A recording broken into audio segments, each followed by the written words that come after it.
Good morning. Good morning, sir. So this is in a sense a continuation of what I did yesterday, because all these modes of audiovisual translation are actually forms of adaptation. You will see that, right? So I mentioned those forms yesterday. So I am going into details today. Yeah. These are the major forms of audiovisual translation. Subtitling, of course, uh, full dubbing or lip sync, partial dubbing or voiceover, sign language translation, a little discussed area. I am not going to discuss it in detail, but I will be just giving you some entry points into the area. And then of course audio description, which is a comparatively new form. Okay, only roughly some 30 years old. So began simultaneously in USA and Britain, and now it has seen some kind of a surge in recent years. So I will be going into all these forms. Yeah. Now subtitling, probably the most common form of audiovisual translation. Okay, translation on the screen it's called, or translation for the screen it's called. So there are some very fundamental issues related to subtitling. One is the way it's a dynamic process. So when the film is running, it's not like reading a book. The film is running and the subtitles have to catch up with the visuals, right? So when there is something important happening, not necessarily a piece of dialogue, not necessarily something with which you are unfamiliar, like a monument, okay, a street scene, which is in some sense significant for the film, okay, then you need a subtitle. Yeah. So when there is something significant, there has to be a subtitle. Whether that's the point, whether the subtitle is precise or not. So when there is some dialogue happening on the screen, okay, what is called diegetic voice, not from outside the screen but from inside the screen, so for something that is actually happening, you need some kind of a subtitle. Otherwise there is a communication gap. So whether this subtitle is precise in terms of linguistic content or whether it is only an approximation, in any case you need subtitles. That's it. Otherwise there is a vacuum. So to have some kind of a subtitle is better than having no subtitle at all.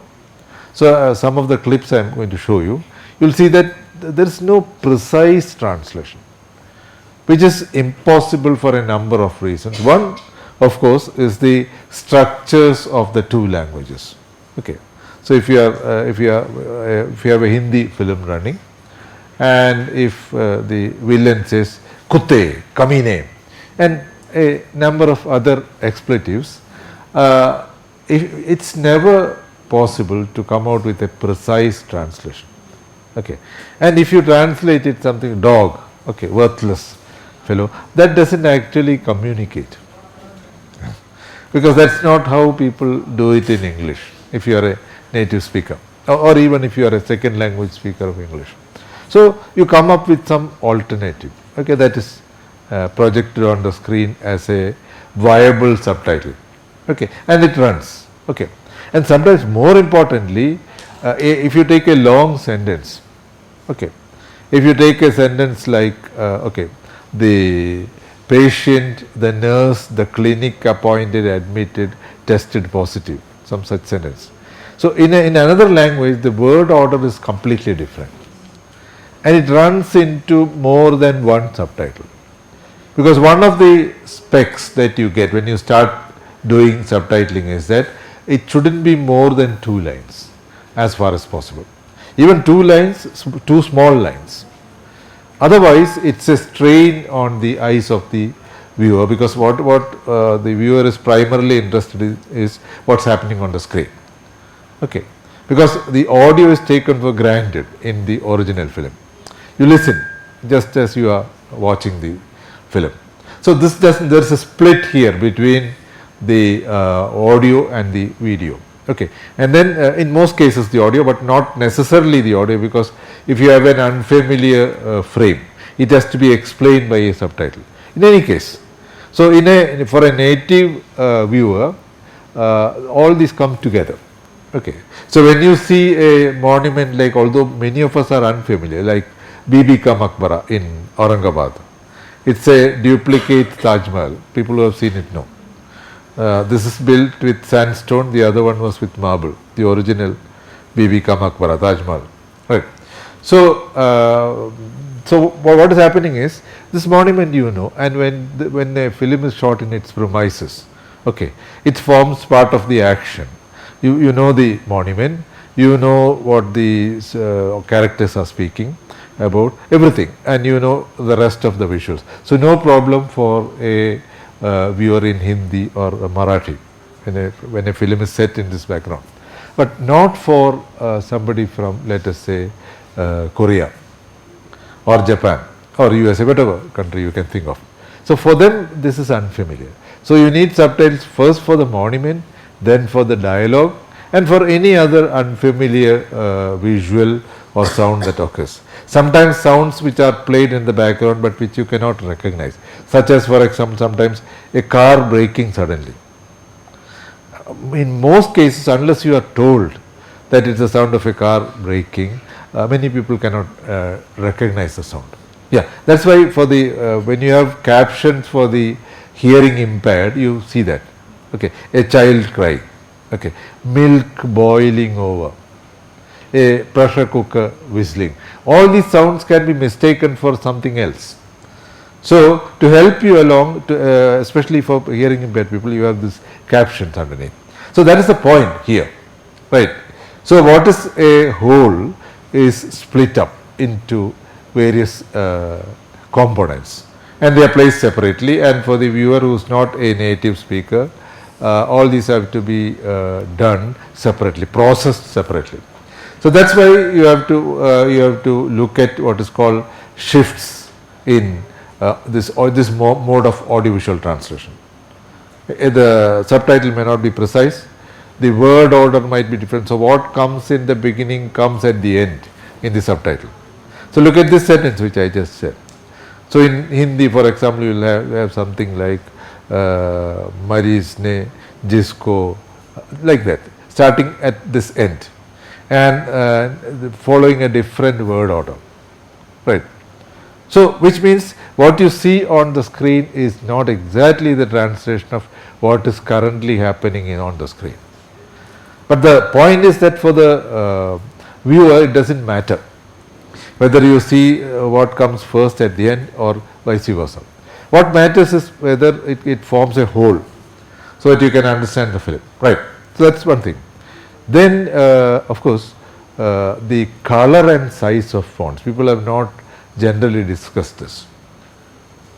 If you have a dark background, it's better to have a light colored font operating, okay, and the size of the font, it should be readable. That you have seen in many films, subtitle films, either the font is too small or it is too large.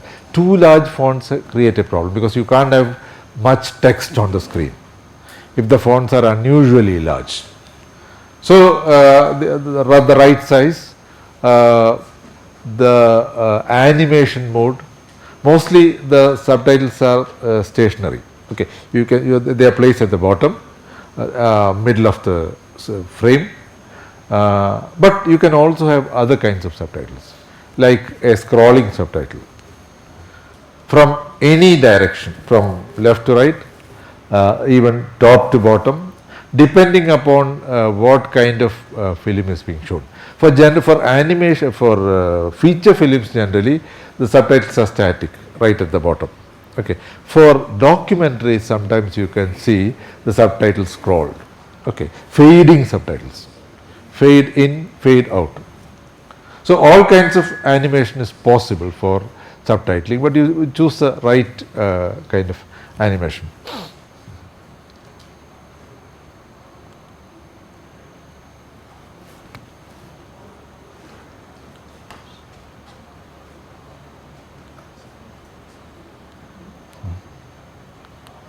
Yeah.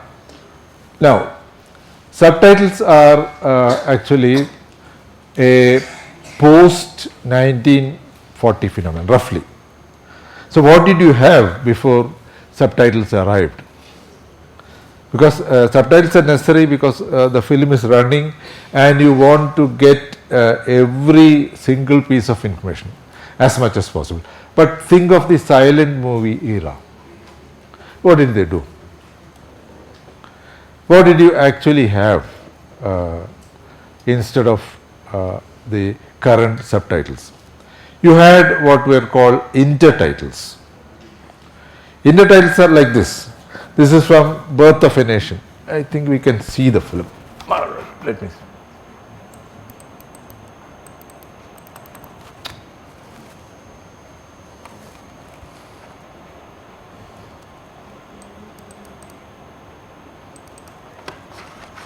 It's not syncing. I'll play from the folder. Yeah, this is from the 1913 film, Birth of a Nation. D.W. Griffith.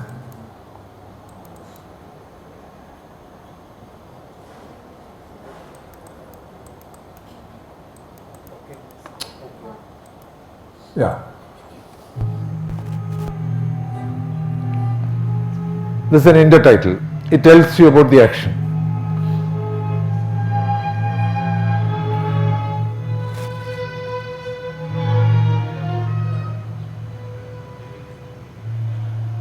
No dialogues. Yeah, of course there are dialogues, but they are not shown.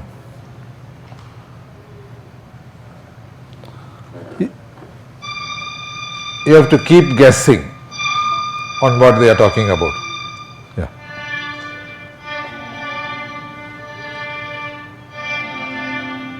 More than a century old, 1913.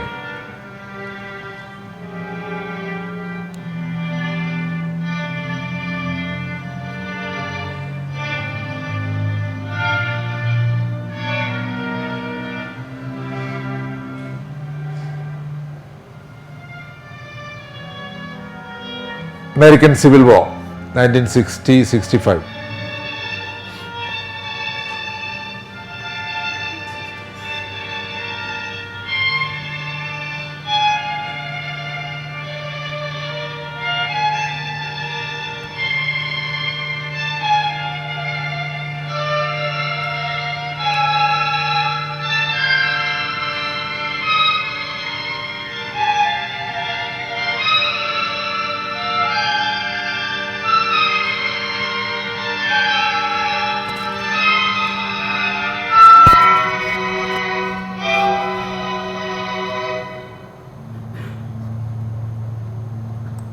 Yeah. So those two intertitles are very important. One, the first title, it speaks about what happened, okay, right just before this raid. The second, you saw the white captain. He is described as a scalawag white captain, rogue, rascal, etc. How filmmakers can be very direct. Griffith was a racist, for your information, a white supremacist, okay, and his sympathies were all with the Confederate states which lost the war. So throughout the film, this is the first fascist racist film. It's an accident that it has become a classic. It is not shown anywhere in America now. It's safely kept in the box. Of course, if you want to see it, you can watch it on YouTube. It won't be shown in any theater. There will be a riot immediately. It's an anti-black, downright racist film. So the scalawag white captain influences the Negro militia to follow him. So remember that the blacks were a very important segment, not only for the Northerners or the United States, but also for the Confederate States of America. So for Robert Lowell's poem, For the Union Dead, some of you would have read the poem, about a black soldier who was martyred in the war for the Northerners.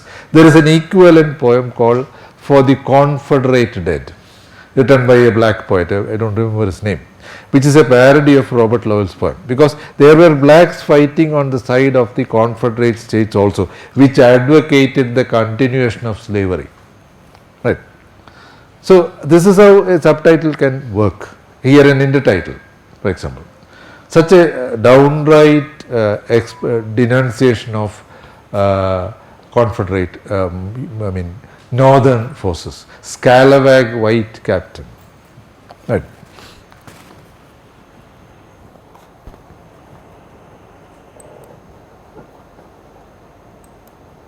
Yeah.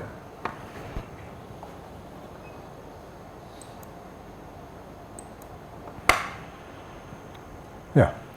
But before subtitles arrived, before subtitles became common, you can see a Japanese clip from a Japanese film here. Of course, they had managed subtitles, like for example, the name of the film would be shown as a subtitle. But that was not enough, okay, because there was no voice. It was a silent movie. So, a narrator had to explain the film. So, you can see the narrator here. Okay, the film is called Jerokichi or the Rat. Okay, already an English name is given. Yeah, after 1879, Japan had opened up to the world. After Commodore Perry from America visited Japan, so English was becoming popular. Hollywood was becoming popular even before the Second World War. Right. So here is the artist. He was called Benshi. This artist. He would be accompanied by musicians mostly, and he would be telling you the story of the film, plus various comments on the narrative.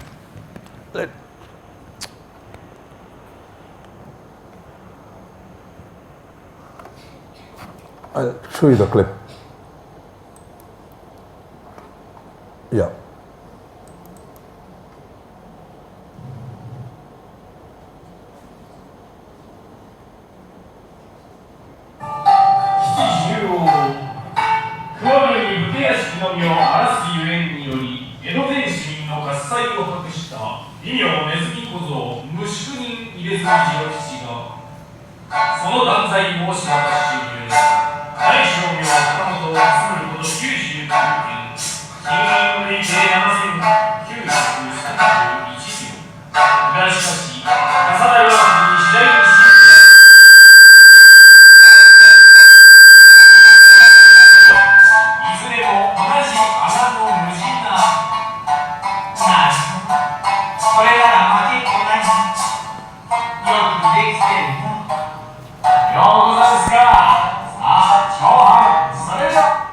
Okay.